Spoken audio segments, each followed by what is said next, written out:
जैसा कि कल जो आपका बीपीएससी एईडीओ का एग्ज़ाम खत्म हो गया है और एग्ज़ाम खत्म होने के बाद जो है लगातार ये बच्चों का कमेंट्स आ रहा है कि सर मेरे इतने मार्क्स आ रहे हैं तो क्या मेरा सिलेक्शन हो पाएगा। तो देखिए आज के इस वीडियो में जो आपको बिल्कुल 100% एक्यूरेट कटअप बताने वाला हूँ। अगर आपके इतने मार्क्स आ रहे हैं तो आपका जो वो बिल्कुल सिलेक्शन होने वाला है, तो वीडियो को जो है लास्ट तक जरूर देखिएगा। और आपसे रिक्वेस्ट करता हूँ, अभी तक आपने मेरे चैनल को अगर सब्सक्राइब नहीं किया है तो बीपीएससी एग्ज़ाम से रिलेटेड पर्पल की अपडेट के लिए जो है चैनल को सब्सक्राइब ज़रूर कर दीजिएगा। और बगल में ही आपको एक बेल आइकन यानी घंटे का निशान भी दिख रहा होगा, तो आप उस भी जो है ज़रूर प्रेस कर दीजिएगा। तो चलिए वीडियो को स्टार्ट करते हैं। तो देखिए इस बार जो आपका बीपीएससी एईडीओ का जो कटअप है ना, ये आपका 4 फैक्टर पर जो आपका डिपेंड करने वाला है। और वो 4 फैक्टर आपके कौन कौन से हैं, तो देखिए पहला जो आपका फैक्टर है ये आपका वैकेंसी आपका जो वो रहने वाला है, यानी कितने पोस्ट पर जो आपका वैकेंसी निकाला गया, ये आपका फर्स्ट फैक्टर जो आपका रहने वाला है। सेकेंड जो आपका फैक्टर है ये आपका अटेंडेंस जो आपका रहने वाला है, यानी कितने बच्चों ने इसका एग्जाम दिया है, ये भी आपका सेकंड फैक्टर आपका रहने वाला है। थर्ड फैक्टर की अगर बात कर ले तो देखिए थर्ड जो आपका फैक्टर है ना, ये आपका पेपर का जो लेवल है ये आपका रहने वाला है। जैसा कि पता कि आपका पेपर का लेवल जैसे कि इजी रहा था या फिर मॉडरेट रहा था या फिर हार्ड रहा था, इस विषय पर भी जो हम लोग बात करने वाले हैं। साथ में जो आपका सबसे मोस्ट फैक्टर यानी फोर्थ फैक्टर जो आपका कौन सा रहने वाला है, तो ये आपका नॉर्मलाइजेशन जो आपका रहने वाला है। जैसा कि आपको पता है कि इसका जो एग्ज़ाम है ये आपका 3 दिनों में जो है आपका मतलब कि 9 शिफ्टों में इसका एग्ज़ाम जो आपका लिया गया था। तो ये जो आपका सबसे महत्वपूर्ण नॉर्मलाइजेशन जो है आपका मोस्ट इंपॉर्टेंट फैक्टर जो आपका रहने वाला है। तो सबसे पहले अगर वैकेंसी और अटेंडेंस की अगर मैं बात कर लूँ तो देखिए टोटल पोस्ट यानी 935 पोस्ट पर जो आपका वैकेंसी जो आपका निकाला गया था, जिसमें कितने बच्चों ने इसका फॉर्म अप्लाई किया था, तो लगभग आपका 10,97,000 बच्चों ने जिसका फॉर्म अप्लाई जो वो किया था। जहाँ पर अगर अटेंडेंस की बात कर लें यानी उपस्थिति जो आपका क्या रहा था, तो देखिए न्यूज़पेपर के आर्टिकल और ऑफिशियल भी आपका बताया गया कि जो आपका अटेंडेंस जो है ये आपका 45% जो आपका रहा था। तो देखिए जब आप इसका 45% करोगे तो लगभग जो है आपका 4,93,650 कैंडिडेट्स ने जो है इसका जो वो एग्ज़ाम दिया था। अब हम लोग बात कर ले एग्जाम लेवल के बारे में। तो जैसे कि आपको पता है कि इसमें आपका 3 पेपर जो आपका लिया गया था, जिसमें जनरल लैंग्वेज जो है ये आपका क्वालिफाइंग नेचर का जो आपका पेपर था, जिसमें हिंदी के आपके 70 क्वेश्चन और इंग्लिश के जो आपके 30 क्वेश्चन जो वो पूछे गए थे। और देखिए जनरल लैंग्वेज का जो पेपर था ना, ये मात्र आपका क्वालिफाइंग मतलब कि पेपर था, जिसमें आपको 30% मार्क्स जो वो लाना अनिवार्य था। जैसे कि हिंदी में 70 क्वेश्चन आपके थे, तो हिंदी का जब आप 70 क्वेश्चन जब आप करोगे ना, तो मतलब कि 70 का जो अब आप 30% आप करोगे, यानी लगभग जो आपको 21 क्वेश्चन जो यहाँ पर आपको जो वो सही करना होता था। इंग्लिश में आपका 30 क्वेश्चन आपका पूछा गया था, जिसमें आपको 30% जो है ये आपका क्वालिफाइंग मार्क्स जो आपका रखा गया था। यानी इंग्लिश में भी आपको 30% आपको मतलब मार्क्स जो वो लाना था।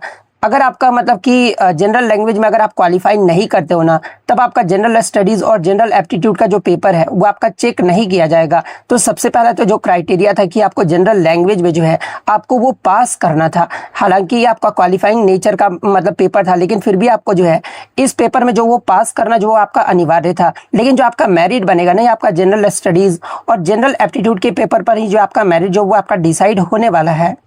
जहाँ पर जनरल स्टडीज़ में जो आपके 100 क्वेश्चन जो आपके पूछे गए थे, जो कि आपका 100 मार्क्स का था। जनरल एप्टीट्यूड की बात कर ले तो इसमें आपका मैथ्स प्लस रीजनिंग के जो है आपके 100 क्वेश्चन जो आपके पूछे गए थे, जो कि आपका 100 मार्क्स का जो है आपका रहने वाला था। और इस बार आपका 3 दिन आपका एग्जाम लिया गया था, 14-15 को आपका मतलब 14 को तो आपका जनरल लैंग्वेज और जनरल स्टडीज़ का, 15 को जो आपका जनरल एप्टीट्यूड का पेपर जो आपका लिया गया था। यानी टोटल आपके 9 शिफ्टों में, जिसमें आपके 3 शिफ्ट जो रहते हैं आपके जनरल लैंग्वेज के मतलब कि पेपर लिया गया था। और जो आपके 6 शिफ्ट थे ना, इसमें आपके जो है जनरल स्टडीज़ और जनरल एप्टीट्यूड के जो है एग्जाम जो है आपके लिए गए थे। तो इसमें आपका नॉर्मलाइजेशन भी जो होने वाला है। तो आप सबसे पहले बात कर लेते कि कौन सा पेपर आपका सबसे हार्ड रहा था, जहां पर नॉर्मलाइजेशन में जो है आपको ज़्यादा फायदा जो वो देखने को मिल जाएगा। तो ये 14 तारीख और 15 तारीख वाला जो पेपर था ना, इसमें नॉर्मलाइजेशन मतलब कि आपका मॉडरेट टू टफ जो आपका देखने को मिला था। तो इसमें आपका सबसे ज़्यादा नॉर्मलाइजेशन जो आपका देखने को मिलेगा। उसके बाद जो आपका 17 और 18 तारीख को जो पेपर था, इसके मुकाबले थोड़ा सा आपका इजी था, 14-15 वाले से थोड़ा सा आपका इजी था। तो इसमें भी आपका नॉर्मलाइजेशन में अच्छे मार्क्स देखने को मिल जाएंगे। उसके बाद जो आपका 20 और 21 वाला पेपर था, ये भी आपका 14 से जो आपका इजी जो आपको देखने को मिला था। तो इसमें भी आपका थोड़ा सा 14 वाले से आपका कम नॉर्मलाइजेशन जो है इसमें जो आपका देखने को मिल जाएगा। और साथ में मैं आपको ये भी बता दूं कि इस एग्जाम में जो आपका निगेटिव मार्किंग भी जो आपका रहने वाला है, तो बहुत सारे बच्चे ये बोलते हैं कि सर इस एग्जाम में निगेटिव मार्किंग है या फिर नहीं। तो मैं आपको क्लियरली बता दूं कि इसमें आपका निगेटिव मार्किंग भी जो आपका रहने वाला है। अब बात कर लेते हैं कि मेरे अकॉर्डिंग जो है इसका कटअप जो ये कितना जाने वाला है। तो ये सबसे पहले, और ये मैं आपको मेल और फीमेल दोनों का बताने वाला हूँ, क्योंकि फीमेल में जो आपको जैसा कि पता है कि 35% आरक्षण भी आपका दिया गया है। तो फीमेल का जो है मैं लास्ट में बता दूंगा। मेल का हम लोग सबसे पहले मतलब कि कटअप बता देता हूँ कि कितना जो आपका जाने वाला है। तो ठीक है, अगर आप जनरल यानी यूआर कैटेगरी से हो ना, और अगर आपका मार्क्स जो है 142 से लेकर जो है 145 के मध्य अगर आपका आ रहा है, तो आपका सिलेक्शन जो वो हो सकता है। तो ये जो आपका यूआर मेल का जो है ये आपका एक्सपेक्टेड कटअप जो आपका रहने वाला है। वहीं अगर बीसी की बात कर ले तो देखिए बीसी में अगर आपका 136 से 140 के बीच अगर आपका मार्क्स है, तो आपका जो ये सेफ स्कोर जो आपका रहने वाला है। वहीं अगर ईडब्ल्यूएस की बात कर ले तो देखिए ईडब्ल्यूएस में अगर आपका 134 से लेकर जो है 137 तक अगर आपका मार्क्स आ रहा है, तो आपका जो ये सेफ स्कोर जो आपका रहने वाला है। इसके अलावा अगर ईबीसी की बात कर ले तो देखिए ईबीसी में जो है आपका 126 से लेकर जो है 129 तक अगर आपका मार्क्स है, तो आपका जो ये सेफ स्कोर रहने वाला है।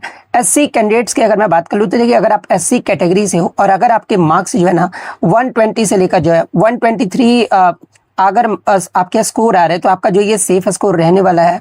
वहीं अगर एसटी कैटेगरी की बात कर लेते हैं कि एसटी कैटेगरी में अगर आपके मार्क्स 118 यानी 118 से लेकर जो है 120 तक अगर आपके मार्क्स आ रहे हैं, तो आपका जो वो सेफ स्कोर रहने वाला है। वहीं अगर फीमेल की बात कर लेते हैं कि फीमेल में अगर आपका 132 से लेकर जो है ना 136 के बीच अगर आपका स्कोर आ रहा है, तो आपका जो ये सेफ स्कोर जो आपका रहने वाला है, क्योंकि आपका 35% आरक्षण है।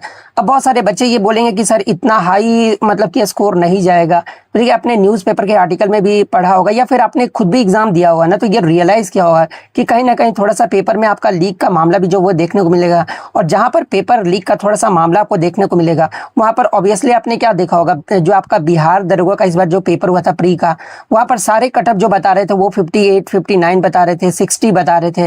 लेकिन मैंने आपको बताया था कि इतना कम आपका कटअप नहीं जाएगा। आप मेरा बिहार जो दरोगा का वीडियो है ना, आप वो देख लेना, कटअप वाला प्रीलिम्स का। मैंने आपको बताया था कि उसमें भी थोड़ा सा आपका धांधली देखने को मिला था। तो उसमें भी जो आपका कटअप है, जहां पर भी आपका थोड़ा सा लीक का पेपर का मामला देखने को मिलता है ना, वहां पर आपका कटअप जो है आपको ही पता है कि वहां पर कटअप थोड़ा सा हाई ही देखने को मिल जाएगा। तो इस फैक्टर को मैंने ध्यान में रखकर ही जो है ये कटअप जो वो तैयार किया है। हालांकि बहुत सारे ज्ञानी बाबा हैं, अपना ज्ञान कमेंट में वो खुद ही दे देंगे, लेकिन मुझे जहां तक पता है कि जहां भी पेपर लीक होता है वहां कटअप आपका हाई जाता ही जाता है। ठीक है, तो जनरल में अगर आपका महिलाओं में 132 से लेकर 136 तक अगर आपका स्कोर आ रहा है, तो आपका सेफ स्कोर रहने वाला है। अगर बीसी में बात कर ले तो देखिए बीसी में अगर आपका 128 से लेकर 132 तक है, तो आपका जो है ये सेफ स्कोर रहने वाला है। वहीं अगर बात कर ले ईडब्ल्यूएस के बारे में, तो देखिए ईडब्ल्यूएस में जो है ना अगर आपका 100 मतलब कि 25 से लेकर 130 तक अगर आपके मार्क्स है, तो आपका जो ये सेफ स्कोर रहने वाला है ईडब्ल्यूएस फीमेल कैंडिडेट्स की। ईबीसी की अगर मैं बात कर लूँ तो देखिए ईबीसी में जो है आपका 120 से 124 के मध्य अगर आपका स्कोर है, तो आपका जो ये सेफ स्कोर रहने वाला है। एससी कैंडिडेट्स की महिलाओं की अगर मैं बात कर लूँ तो देखिए एससी में अगर आपका महिलाओं में जो है आपका 114 से लेकर जो है 118 तक अगर आपका मार्क्स आ रहा है, तो ये आपका सेफ स्कोर जो है आपका रहने वाला है। एसटी कैटेगरी में अगर आप महिला में हो, तो अगर आपके मार्क्स जो है ना 110 से लेकर जो है 114 के बीच अगर आपके मार्क्स आ रहे हैं, तो आपका जो ये सेफ स्कोर रहने वाला है। तो मेरे अकॉर्डिंग तो ये आपका एक्सपेक्टेड कटअप रहने वाला है। हालांकि बहुत सारे ज्ञानी बाबा भी हैं, अपना ज्ञान जरूर देंगे आकर कमेंट्स में। तो मुझे जहां तक लगा, मैं अपने अकॉर्डिंग जो है बच्चे कमेंट्स करके पूछ रहे थे, इसलिए मेरा कर्तव्य बनता है कि मैं वीडियो बनाकर आपको बता दूं। तो अगर वीडियो पसंद आई हो तो वीडियो को लाइक जरूर कर दीजिएगा, और इसी तरह बीपीएससी एग्जाम से रिलेटेड पल पल की अपडेट पाने के लिए जो है चैनल को सब्सक्राइब जरूर कर दीजिएगा। तो मिलते हैं नेक्स्ट वीडियो, तब तक thank you, all the best.